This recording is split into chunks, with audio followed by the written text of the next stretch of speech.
I woke up with a tube in my chest, a pounding headache, and a stranger holding my hand. The first thing I saw was the bright white ceiling above me. The lights hurt my eyes. Every breath felt like someone was pushing a knife into my side. Then I heard a soft voice. "Easy now. Don't try to move." I turned my head just enough to see a nurse wearing blue scrubs. Her name tag read Grace Monroe. "Where am I?" I whispered. "You're at Cedar Valley Medical Center," she said gently. "You were in surgery for many hours." I tried to remember what had happened. Dark road. Rain. A sharp curve. The brake pedal sinking all the way to the floor. The terrible feeling that my car refused to stop. Then nothing. My car. I breathed. Grace nodded. "You were very lucky, Scarlett." Lucky.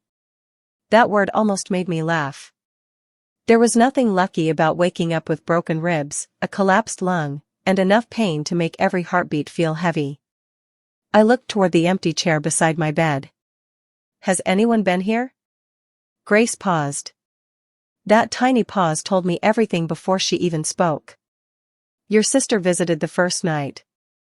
Hope warmed my chest for 1 second. "Vanessa came?" "Yes." I smiled.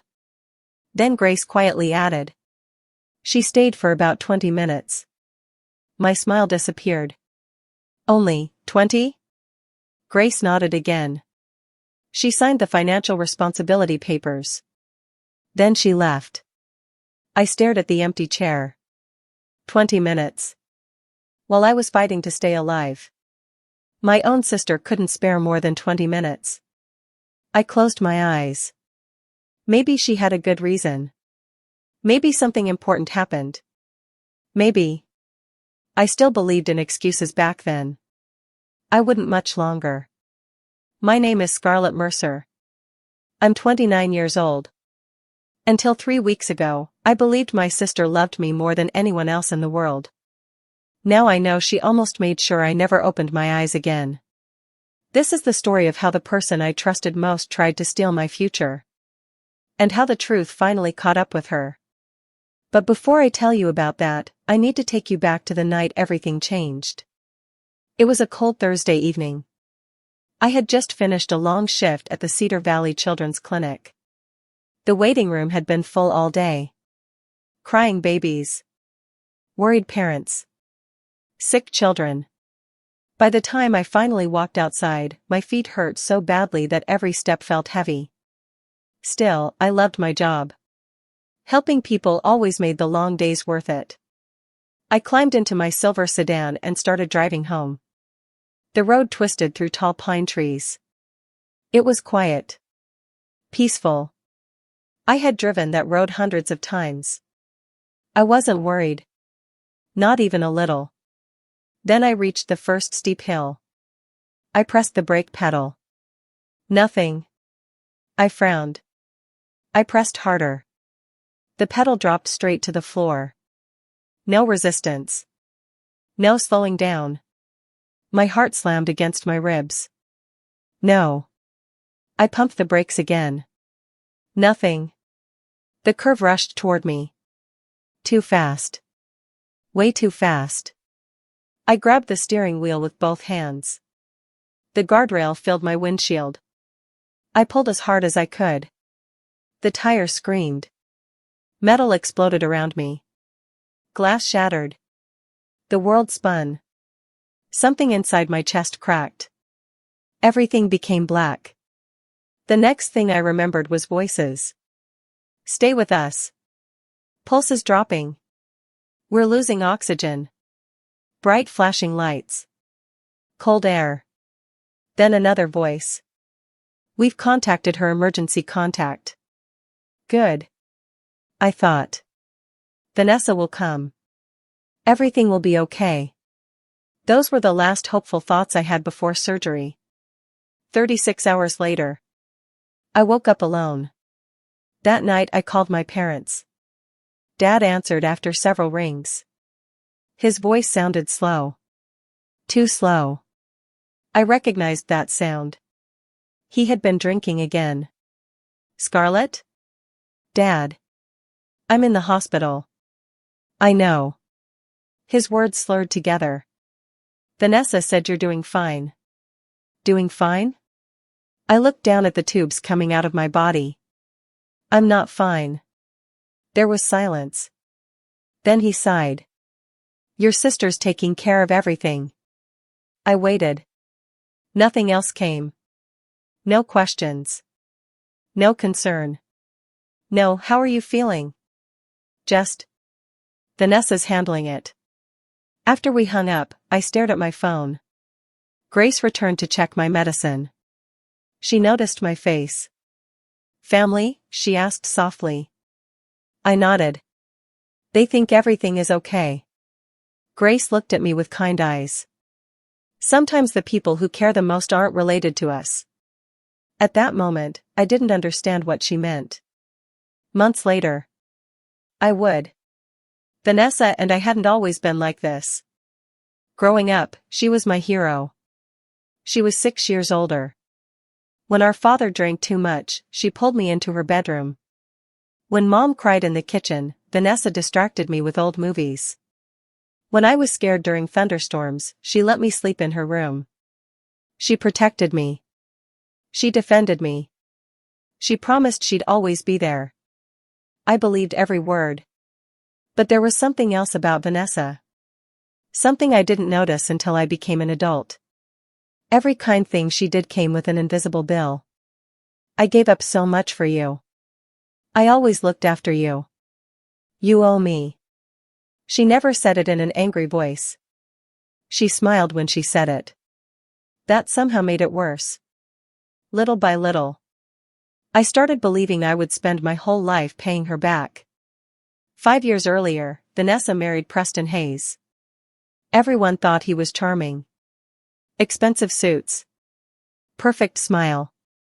Big dreams. He owned a growing construction company.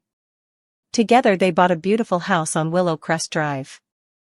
Every picture they posted online looked perfect. Fancy vacations. Holiday parties. Luxury cars. People envied them. I did too. Our grandmother, Eleanor Mercer, didn't. One afternoon, just weeks before she passed away, she held my hand. Her voice was weak. But her eyes were sharp. Scarlett. Yes, Grandma? She squeezed my fingers. Your sister loves looking successful. I smiled. She works hard.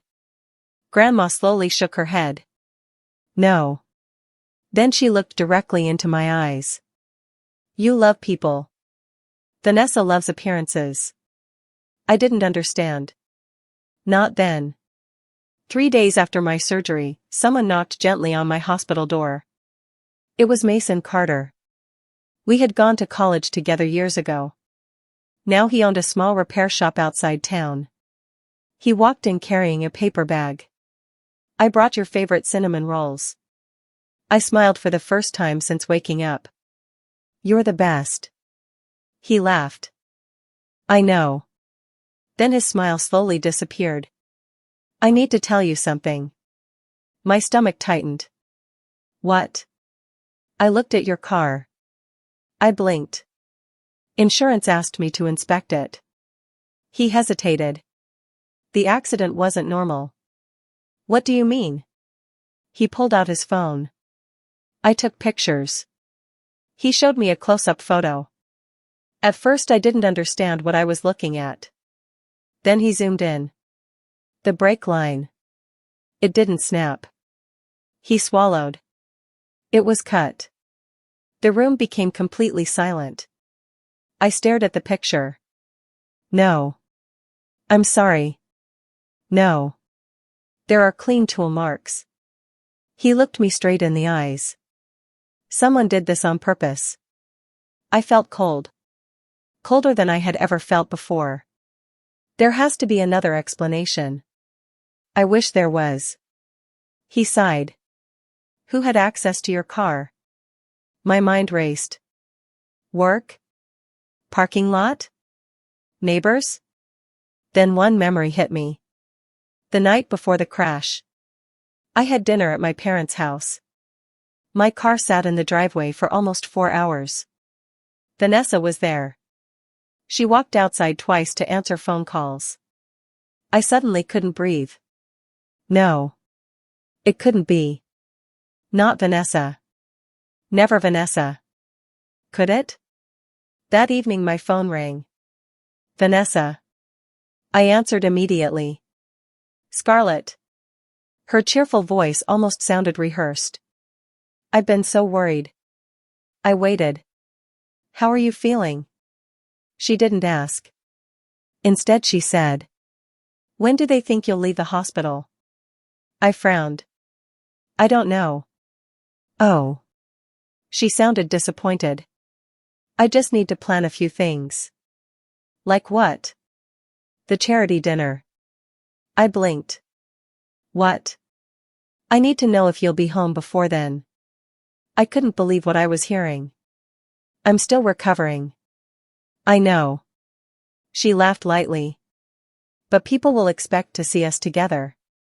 Us. Not me. Not my health. Not my pain. Just appearances. Before hanging up she said, don't worry about the hospital bills. I already handled everything. After the call I asked Grace what she meant. Grace looked uncomfortable. She signed papers saying she wouldn't accept financial responsibility. I stared at her. So she didn't help? Grace slowly shook her head. No. The next morning another visitor arrived. She wore a gray suit and carried a leather folder. My name is Victoria Collins. She shook my hand. I managed your grandmother's estate. I nodded. Grandma had trusted Victoria for years. I received a call from your sister. When? 2 days ago. My heart skipped. What did she want? Victoria opened her folder. She wanted information about your inheritance. I frowned. What inheritance? Eleanor Mercer created a family trust. I stared. I thought everything was already divided. Not everything. She slid several papers across my bed. The first payment was made last year. I looked at the numbers. Then my eyes became wide. There was far more money than I had ever imagined. Your second payment arrives on your 30th birthday. Almost $1 million. I couldn't speak. Victoria continued. Your sister asked what would happen if you became mentally unable to manage your finances. The room suddenly felt smaller. What?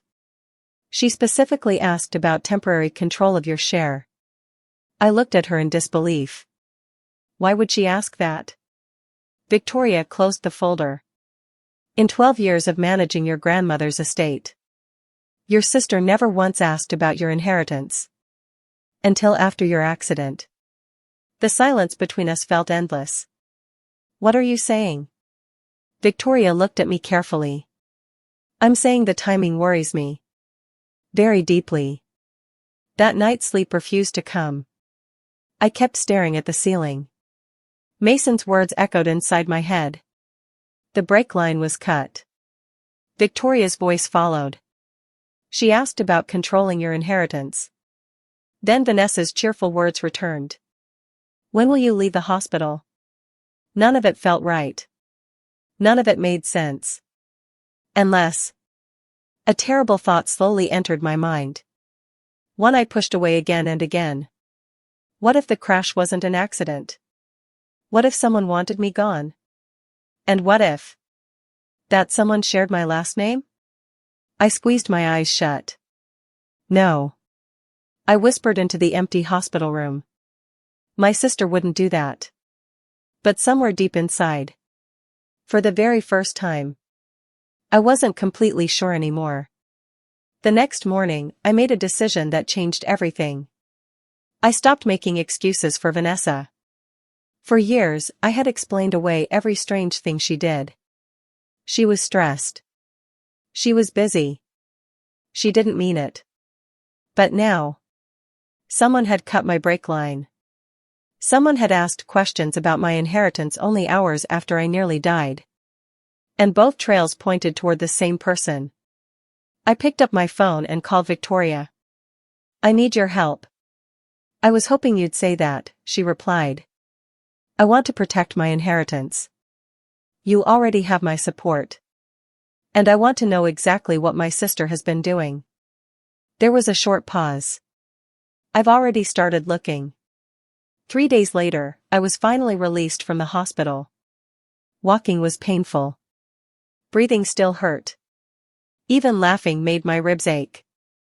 Grace helped me into a wheelchair. Before I left, she squeezed my shoulder.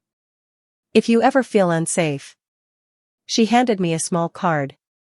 "My number is on the back." I smiled weakly. "I hope I won't need it." She looked at me with serious eyes. "I hope so too." I didn't go back to my apartment. Vanessa still had a spare key. Instead, Grace arranged for me to stay with her aunt, Margaret Monroe. Margaret lived alone in a quiet farmhouse about 20 minutes outside Cedar Valley. She welcomed me like family. "You can stay as long as you need," she said with a warm smile. For the first time in weeks, I finally slept without hearing hospital machines. The peace didn't last. My cousin, Autumn Blake, called me 2 days later. "Scarlett." Her voice sounded nervous. "What happened?" "Vanessa invited the whole family over."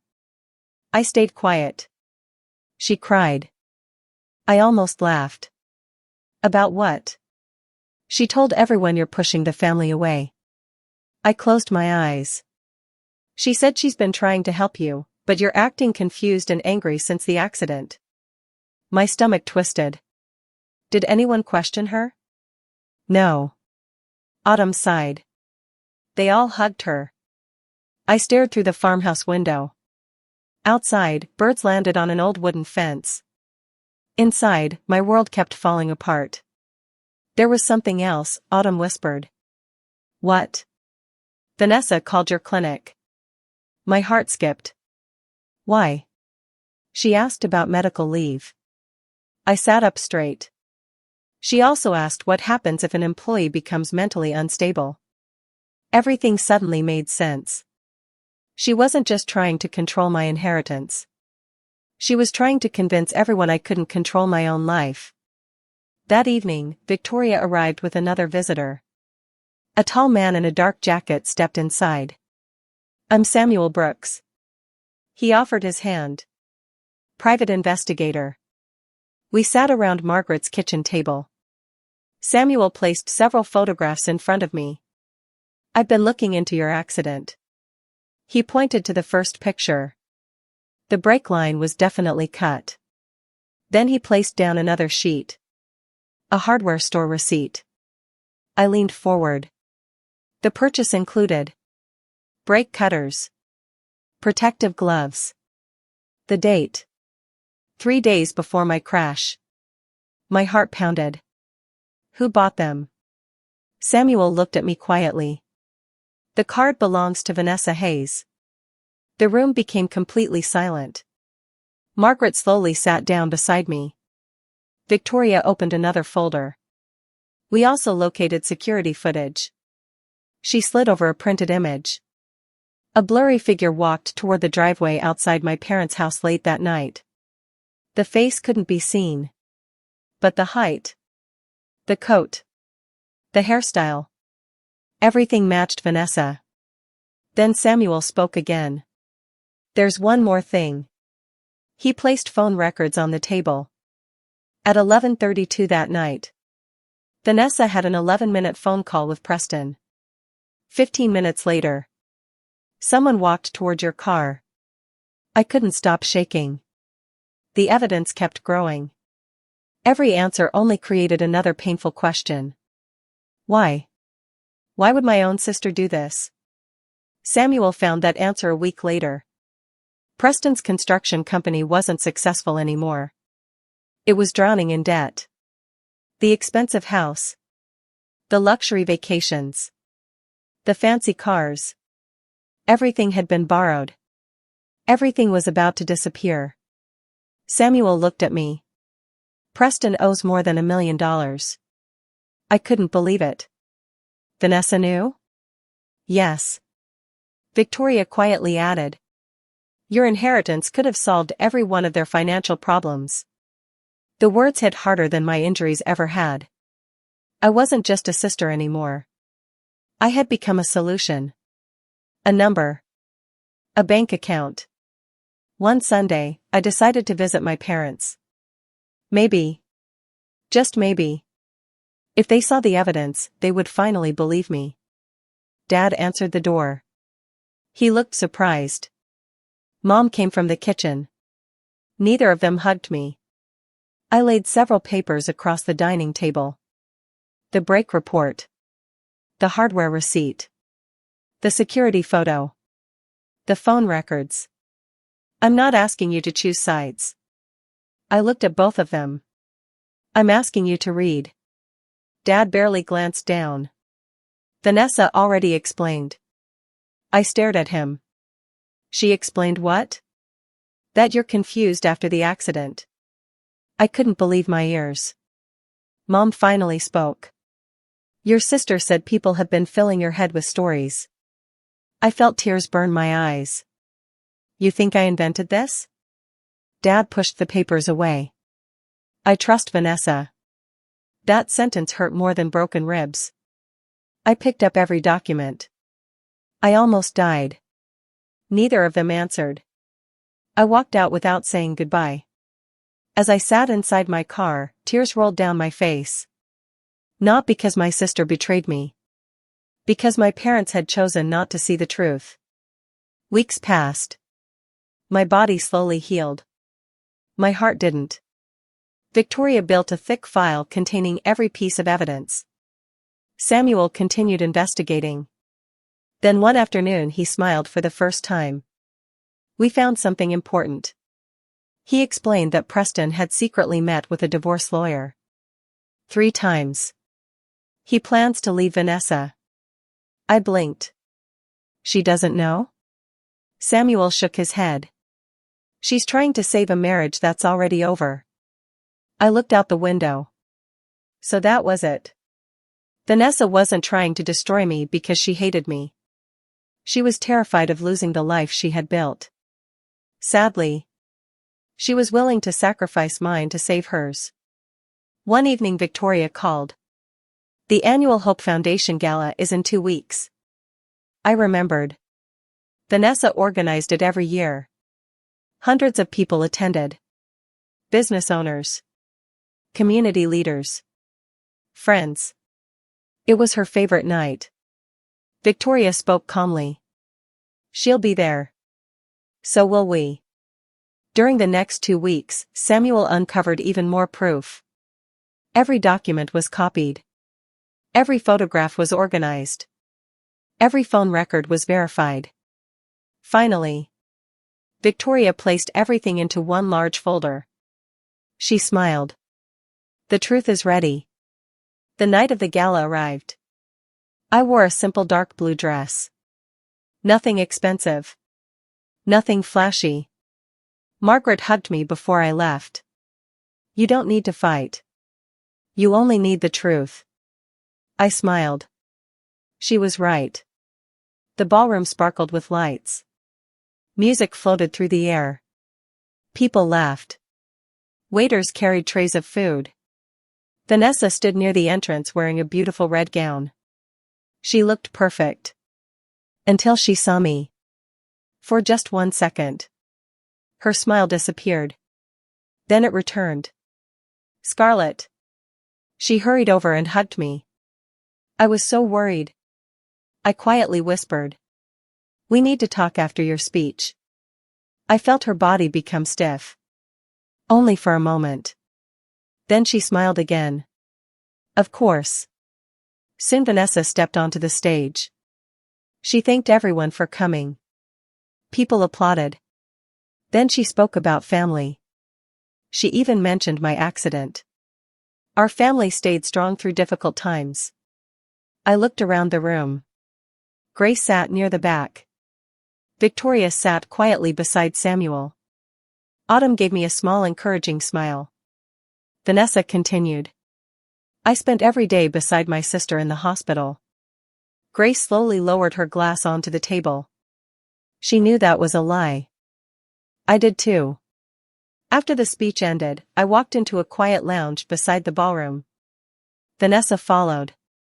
I handed her a thick envelope. Read it. She frowned. Then she opened it. As her eyes moved down the pages, the color drained from her face. The break report. The receipt. The security footage. The phone records. Her questions about my inheritance. Everything. Her hands began shaking. You've been spying on me. I calmly answered. No. I've been protecting myself. She looked terrified. You can't prove anything. The police have the same evidence. She froze. I took one slow breath. You have one chance. Tell the truth. She stared at me. Then she rushed out of the room. She didn't walk back into the ballroom. She exploded. My sister is lying. Her voice echoed through the hall. She's trying to destroy me. Every conversation stopped. Nearly 200 guests turned toward us. I remained silent. Victoria slowly stood. She walked beside me. My name is Victoria Collins. She faced the crowd. I represent Eleanor Mercer's estate. Everything inside this investigation has been verified. Silence filled the room. Vanessa looked toward Preston. Say something. Preston didn't move. He looked down at the floor. Then Grace stood. I cared for Scarlett in the hospital. Her voice was calm. Vanessa visited exactly once. For 20 minutes. I personally signed her out. The room became even quieter. Vanessa looked around desperately. No one defended her. No one believed her anymore. She slowly backed away. Then she turned. And ran. The next morning police officers arrested Vanessa. The investigation quickly became criminal. The forensic report matched the brake cutters purchased with her card. Preston was questioned for helping plan everything. Days later, he filed for divorce. Exactly as Samuel predicted. The beautiful life they fought so hard to protect disappeared almost overnight. My inheritance was protected. Victoria made sure every dollar stayed safe. Months later, I received my share. But the money wasn't what mattered most. I used part of it to create the Eleanor Mercer Nursing Scholarship, helping students who dreamed of caring for others. Grandma would have loved that. Dad stopped drinking. For the first time in years, he apologized. Mom cried harder than I had ever seen. They asked if I could forgive them. I love you, I told them honestly. But trust takes time. They nodded. This time. They finally listened.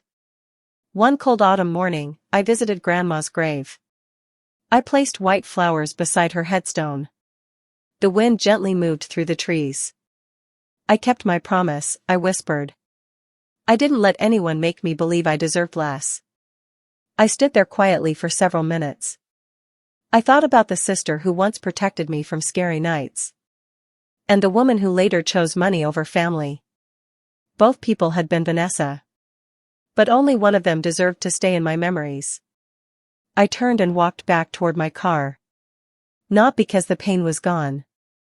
But because my future was finally waiting for me.